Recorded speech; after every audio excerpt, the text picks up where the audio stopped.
네, 여러분 안녕하세요. 반갑습니다. 신나는 역사의 엘렌쌤의 한마디입니다. 자, 저희가 지난 시간까지요, 대단원 5단원까지 마무리를 한 상태고요. 저희가 이제 2학년 2학기 역사 지망생을 마무리하려면은 이 대망의 6단원을 끝내야지 여러분이 이 역사 2-2를 완벽하게 마스터하실 수 있습니다. 자, 그날까지 엘렌 선생님과 함께 열심히 진행하면서요. 저희가 이번 시간에는 소단원 첫 번째 냉전체제와 제3세계 형성 중에 이 냉전체제가 전개되다 이 냉전에 대해서 같이 한번 살펴보도록 하겠습니다. 준비되셨나요? 출발합니다. 자, 냉전체제가 전개되다인데요. 학습 목표 같이 한번 읽어보도록 할게요. 냉전체제의 형성 배경과 세계 각지에서 일어난 미국, 소련 간의 이 대립을 설명할 수 있다. 이 미국, 소련의 대립을 저희가 냉전체제라고 할 수 있겠습니다. 핵심 용어는 냉전체제, 마셜 계획, 트루먼 독트린, 쿠바 미사일 위기 등입니다. 같이 한번 수업 출발해 보도록 할게요. 자, 냉전체계 형성부터 같이 한번 살펴보도록 하겠습니다. 자, 우선 배경은요, 이 제2차 세계대전 이후에 소련의 세력 확대에 따라서 동유럽의 공산 정권이 등장합니다. 미국이 공산주의 확산을 위해서 서유럽을 지원하기 시작하죠. 자, 이러면서 이제 미국과 소련의 이제 대립이 본격화되기 시작하였는데요. 우선 첫 번째 트루먼 독트린입니다. 미국 트루먼 대통령이 공산주의 확산을 막기 위해서 그리스, 터키에 이 지원을 하겠다라고 선언을 한 그런 일인데요. 보충자료 같이 살펴보도록 하겠습니다. 자, 나는 미국의 정책이 소수 무장 세력이나 외부 압력에 굴복하지 않으려고 싸우는 자유민의 노력을 지원하는 것이어야 한다고 믿습니다. 우리가 그리스와 터키에 원조하지 못한다면, 지원하지 못한다면 그 영향은 동서량을 막론하고 매우 광범위할 것입니다. 자, 냉전체제 형성 같이 한번 보도록 할게요. 자, 두 번째는 마셜 계획 추진인데요. 미국이 전쟁으로 피폐해진 서유럽의 경제 재건을 위해서 막대한 자금을 투입한 겁니다. 자, 미국과 소련의 대립인데요. 미국과 서유럽이 북대서양 조약기구인 NATO, 나토를 창설하고요. 반면에 소련이 코민포름, 공산당 정보국가, 코메콘, 이 경제 상호 원조회의. 소련은 뭐 미국처럼 막대한 돈이 없었기 때문에 이 서로 돈을 주고받는 상호 원조회의 회의를 개최한 것입니다. 이게 바로 코메콘이고요. 용어 알아두세요.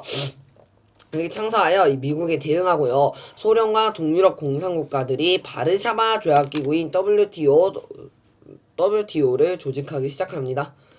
자, 이로써 이제 냉전체제가 형성의 결과가 나타나는데요. 미국이 주도하는 이 자본주의 진영과 소련이 주도하는 공산주의 파로 나뉘어서 이 대립하는 냉전체제가 형성이 되는데요. 자, 우리나라 같은 경우에는요, 이렇게 쪼개져가지고, 남한은, 그쵸, 우리 대한민국은 자본주의 진영이 되고요. 북한 같은 경우에는 이렇게 나눠가지고 공산주의 진영이 되게 되는 것이죠. 자, 이쪽은 자본주의, 이쪽은 공산주의가 되는 겁니다. 이렇게 몇몇 나라들을 이렇게 다 색깔이 잘 표시해 두고 있네요. 여러분 지도 꼭 한번 보시기 바랍니다. 넘어가겠습니다. 자, 냉전체제의 전개입니다. 냉전의 양상부터 같이 한번 보도록 할게요. 미국과 소련의 직접 충돌이 발생하진 않았으나 세계 각지에서 다양한 형태로 대립합니다. 그 중에 대표적인 예가 중국과 우리나라 한국이죠. 그리고 뭐 베트남도 있고요. 자, 유럽 상황입니다. 독일 같은 경우도 굉장히 대표적인 예죠. 이 동서. 우리나라는 북한과 이렇게 남북으로 갈라졌지만 독일 같은 경우에는 동서로 분단되기 시작했습니다. 그러면서 이 동쪽에서 서쪽인가 서쪽에서 동쪽인가 어쨌든 이렇게 넘어오기 시작하면서요. 사람들이 너무 쉽게 빠져나가다 보니까 이제 베를린 장벽을 설치하게 됩니다. 자, 어디서 어디로 빠져나갔는지는 이따가 교과서 부문에서 같이 살펴보도록 하고요. 자, 체코슬로바키아, 폴란드 등 동유럽 국가의 공사 정권이 수립되기도 합니다. 그리고요. 자, 한반도 우리나라 같은 경우에는요. 이 광복 38년 6년 만에 독립을 하였지만 이 남북 분단 이후에 6.25 전쟁이 발생하게 되면서 남과 북으로 이렇게 갈라지게 되죠. 자, 베트남 같은 경우에는요. 독립과 분단이 연달아 일어납니다. 남북 정권 간의 전쟁 발생, 이거를 베트남 전쟁이라고 부르죠. 자, 중국 같은 경우에는 국민당과 공산당의 내전이 발생하게 됩니다. 제1, 2차 국공합작 기억하실 텐데요. 이 국민당과 공산당이 서로 도우기도 하였으나 지금은 또다시 내전이 발생하게 되네요. 하지만 공산당의 승리로 인해서 중화인민공화국이 수립되게 되었다. 중국이 완전히 탈바꿈하게 된 것이죠. 자, 마지막 쿠바 미사일 위기입니다. 전개는 미국과 소련의 핵무기 경쟁으로 발생하게 되었는데요. 소련의 쿠바 미사일 기지 건설 문제로 미국과 소련이 핵전쟁 직전의 위기 상황을 형성하게 됩니다. 제3차 세계대전 날 뻔했어요. 결과는 소련의 미사일 철수 약속 협상으로 인해서 위기를 묘면하게 됩니다. 이렇게 풍자와도 있는 걸 보실 수 있겠죠. 자, 핵전쟁의 위기와 쿠바 미사일 위기는 여러분이 지금 한번 읽어보시긴 바라고요. 요 밑에 굵은 글씨로 쓰여 있는 내용도 여러분이 한번 읽어보시면 되겠습니다. 강의 한번 멈춰보시고 지금 바로 읽어보세요. 자, 스스로 확인하기 문제 풀어보도록 하겠습니다. 제2차 세계대전 이후 미국이 전쟁으로 피폐해진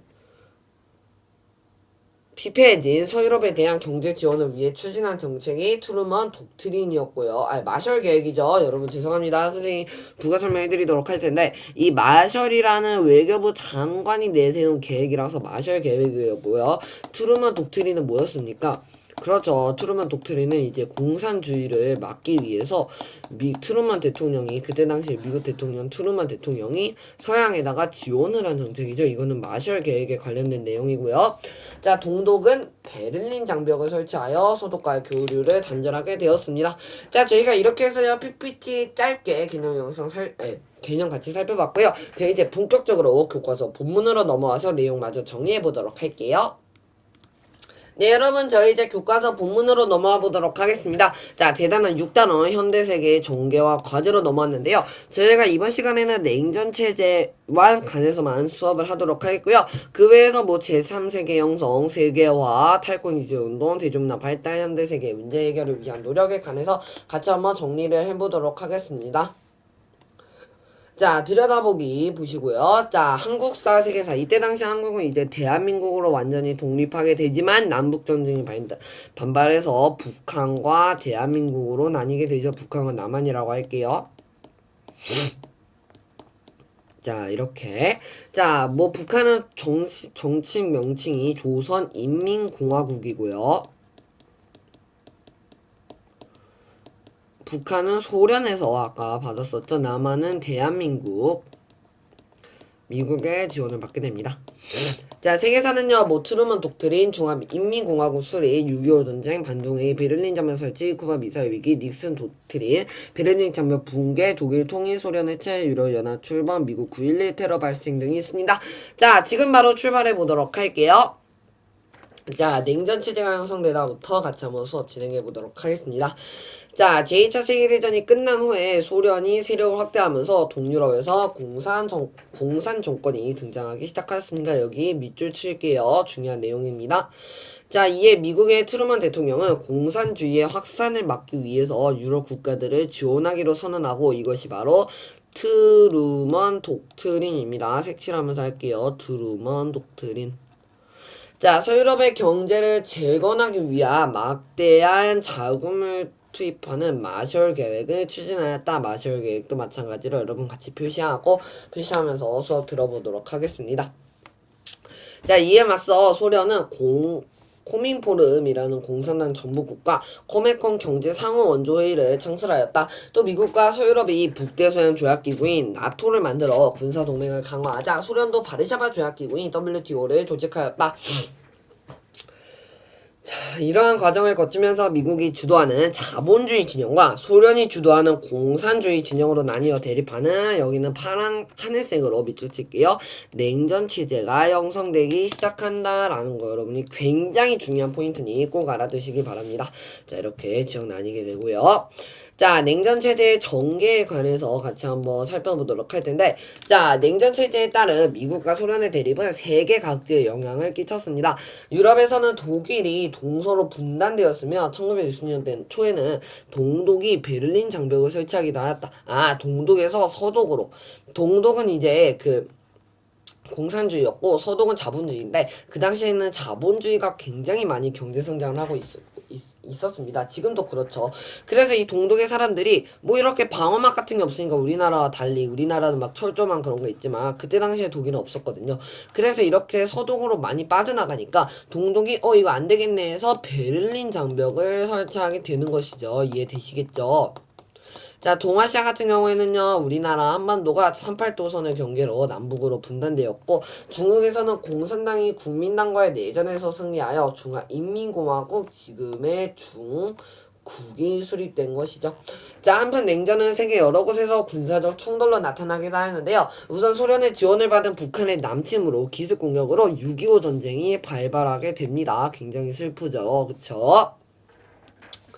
한반도에 큰 피해가 발생하였다. 프랑스로부터 독립한 베트남 같은 경우에는 남북으로 분단된 이후 베트남 전쟁이 발발하게 되고요. 그리고 굉장히 중요하죠. 군비 경쟁을 벌이던 미국과 소련이 쿠바 미사일 기지 건설 문제로 전쟁 직전의 상황까지 치닫기도 하였다. 이것이 바로 쿠바 미사일 위기였습니다.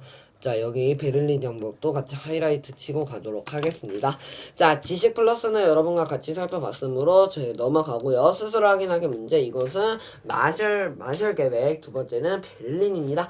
자, 이렇게 해서 저희가 살펴봤고요. 다음 시간에는 서아시아와 아프리카의 독립에 관해서 같이 한번 수업해보도록 하겠습니다. 여러분, 이번 시간에도 너무 고생 많으셨습니다.